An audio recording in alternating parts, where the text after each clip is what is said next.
Hey guys, a very good morning and I hope that you guys are well। जैसा मैंने कहा था कि कुछ टॉपिक्स जो है वो बहुत डिटेल्ड वाले हैं और पिछली वीडियो में सब कुछ कवर नहीं हो पाया था, सो आई थॉट कि few important ones need to be discussed, जिसमें मुझे सबसे ज्यादा इंपॉर्टेंट, सबसे ज्यादा इंटरेस्टिंग और एक्साइटिंग मूव लगा 6 से 8 टीम बनाने का। लेट्स टॉक कि किस तरह से ये नेपाल क्रिकेट को हेल्प करेगा और क्या आइडिया रहा है इसके पीछे कि आपने 6 टीम नहीं, आपने 8 टीम कही। किसी ने कल एक कमेंट में लिखा था कि आई नो कि नेपाल क्रिकेट के पास अभी उतने पैसे नहीं है, but still they are trying their best, which is true. आप प्रोविंसेस के प्लेयर्स को पैसे दे रहे हो, कुछ टाइम पहले तक उतने ही पैसे आप विमेन टीम को देते थे, तो आपने अपने एंड से बहुत सारी चीजें आगे बढ़ाई हैं। और ये जो 8 टीम का इन्वॉल्वमेंट है ये किस तरह से चेंज करेगा, और आप देखना 2 साल बाद ये सैलरी डबल होने वाली है। So let's dwell into it and let's talk about this. सबसे पहले आईपीएल जब स्टार्ट हुआ था उसके पास भी 8 टीम थी, जब एनपीएल स्टार्ट हो रहा है यहां पर भी 8 टीम है। अब 8 टीम का मतलब ये है कि एटलीस्ट 7 प्लेयर तो नेपाल के हर टीम में खेल रहे होंगे, बिकॉज हम यूजुअली देखते हैं कि आप 4 फॉरेन प्लेयर्स लेकर के आते हो। सो 11 में अगर 4 फॉरेन प्लेयर्स होते हैं तो 7 प्लेयर्स नेपाल के होते हैं। 8 टीम इंटू 7, सो 8 इंटू 7 56 प्लेयर आपको कॉम्पिटिटिव क्रिकेट एक टाइम पर खेल रहे होंगे। और सिर्फ वो 56 नहीं होंगे, क्योंकि 11 के अलावा भी तो प्लेयर्स होते हैं। लगभग 20 प्लेयर अगर हर टीम में होंगे, 20-22 तो यूजुअली आईपीएल में होते हैं। आप एनपीएल में देखते हैं कितना रखते हैं, 20 तो फिर भी आप रखोगे। तो 20 प्लेयर अगर आप अपने पास रखोगे, उस 20 में से आपके पास 4 ऐसे प्लेयर्स होंगे जो वहां पर खेल रहे होंगे एज अ फॉरेन प्लेयर। फिर आपके पास 3-4 प्लेयर होंगे फॉरेनर जो बैठे होंगे। सो इससे फायदा क्या होने वाला है? सबसे पहली चीज, आपको 56 प्लेयर्स जो है वो कॉम्पिटिटिव क्रिकेट खेल रहे होंगे। अभी जब आप 11 की टीम बनाते हो, आपके पास ऑप्शंस में सोचो कितने नंबर बढ़ जाएंगे। आपके पास हर वो खिलाड़ी, हम कहते हैं भाई अर्जुन कमाल को नहीं देख पा रहे, हम कहते हैं जी आदिल आलम को लेकर आओ, आई होप कि आदिल आलम वापस आ जाए इस तरह के। और जितने प्लेयर्स हैं जो मौका जिनको नहीं मिल पा रहा है फॉर सम रीजन, जो परफॉर्म कर रहे हैं बट आप देख रहे हो यार 11 में सेट नहीं बैठ रहे हैं, आपको उन सबकी जो परफॉर्मेंस है ना वह सामने दिखेगी। सो 56 प्लेयर प्लेइंग कॉम्पिटिटिव क्रिकेट, ये आपको बिल्कुल चेंज करके रख देगा। दूसरी चीज, आप जो 4 फॉरेन प्लेयर्स खिलाओगे, इनफैक्ट जो आप फॉरेन प्लेयर्स लेकर आओगे, देखो वहां से बहुत, आईपीएल ने क्या करा था पहले, आज के आईपीएल में और 2008 के आईपीएल में क्या फर्क था? फर्क ये था कि आप Adam Gilchrist, Shane Warne, Daniel Vettori, ये जो बड़े बड़े खिलाड़ी थे दूसरे टीम्स के, उनको आपने कैप्टन बना दिया था।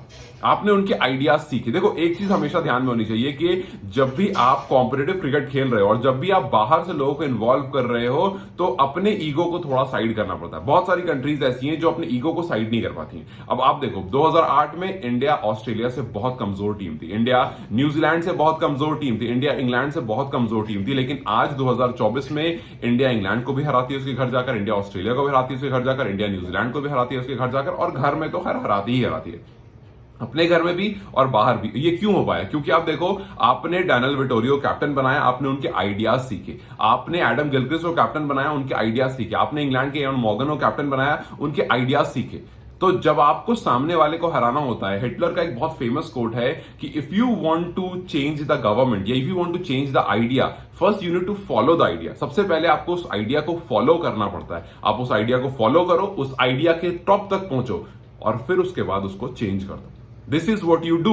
सबसे पहले आपने ऑस्ट्रेलियंस को बुलाया, आपने ऑस्ट्रेलियंस के साथ खेला, आपने ऑस्ट्रेलियन के आइडियाज को सीखा, और उसके बाद इवेंचुअली क्या करा भाई, उनको कैप्टन से हटा दिया, अपने आप को कैप्टन बना दिया, किसी अपने प्लेयर्स को कैप्टन बना दिया, उसी आइडियाज को यूज करा, and then we are beating Australia. And that's what it happens. अगर आपके यहां हो रहा है, ये बहुत सिंपल सी बात है। आपने एनपीएल शुरू करा है नेपाल क्रिकेट की ग्रोथ के लिए। आपने एनपीएल इसलिए नहीं शुरू करा कि भाई ओमान की टीम में ग्रोथ हो जाए, या फिर किसी और टीम में ग्रोथ हो जाए, या फिर ऑस्ट्रेलिया को हेल्प मिल जाए। नहीं, आपने एनपीएल शुरू किया है सो दैट आपके जो अपने प्लेयर्स हैं उसको फायदा हो, बहुत जल्दी नेपाल क्रिकेट टीम को रिकॉग्निशन और अच्छी मिलने लगे, ओडीआई में और बेहतरीन परफॉर्मेंस आने लगे, टेस्ट स्टेटस के करीब पहुंचे, इसलिए एनपीएल शुरू हुआ है। और इसी वजह से एलीट कप के बारे में बात करूंगा, वो डिफरेंट टॉपिक है। लेकिन यहां पर आपका ये एडिशन 2 और टीम का, ये बहुत स्मार्ट स्टेप है। अब इसमें और ये स्मार्ट कैसे हो सकता है? When you add foreign coaches, आपने कुछ फॉरेन प्लेयर्स ले आए, ठीक है, आप उनके साथ मिलकर खेलोगे। अब आप फॉरेन कोचेस लेकर आओ। जस्ट लुक एट टीम्स या लुक एट प्लेयर्स जो अभी रिटायर हुए हैं रिसेंट में।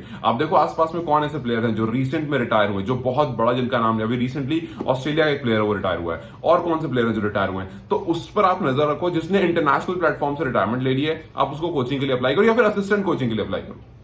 आप उनसे बोलो, वो आएंगे, आपको कोचिंग देंगे, यूल गेट दैट आइडिया। अब आपके पास 8 टीम्स हैं, 8 टीम मतलब 8 कोचेस, मतलब 8 असिस्टेंट कोचेस, मतलब 8 batting coaches, 8 bowling coaches, all together mentor 8 हो गए। तो बहुत सारी जो है वो जगह खुली हुई है, उसमें आप बहुत सारे प्लेयर्स जो है फॉरेन प्लेयर्स वो भर सकते हो।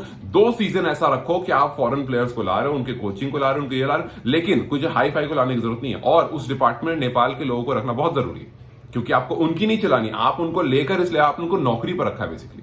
आप उनको नौकरी पर रखोगे, they will tell you everything, you will pay them for that, and then जब काम हो जाएगा सो आप अपनी टीम को इवेंचुअली ग्रो करोगे।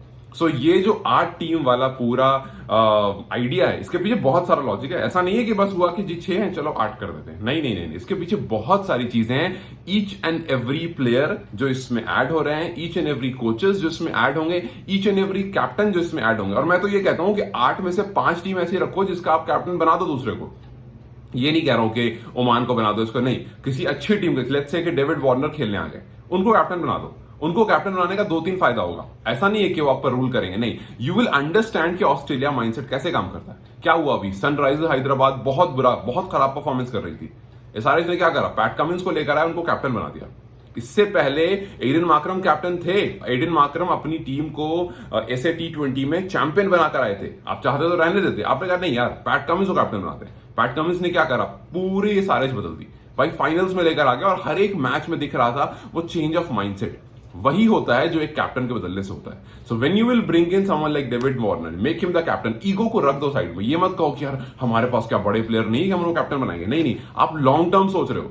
आपको सिर्फ 1-2 साल कैप्टन बनाना है, फिर आपको ऑटोमेटिकली हटा देना है, फिर आपके ही प्लेयर्स कैप्टन बनेंगे। लेकिन स्टार्टिंग में आपको उस ईगो को साइड में रखना पड़ेगा। आपको ये समझना पड़ेगा कि वो बेहतर प्लेयर्स हैं, वो ज्यादा एक्सपीरियंस हैं, वो ज्यादा डिफरेंट कंडीशंस में खेले हुए हैं, वो अच्छे से एक्सपोज हैं अदर कंडीशन से, उनको गेम सेंस ज्यादा है।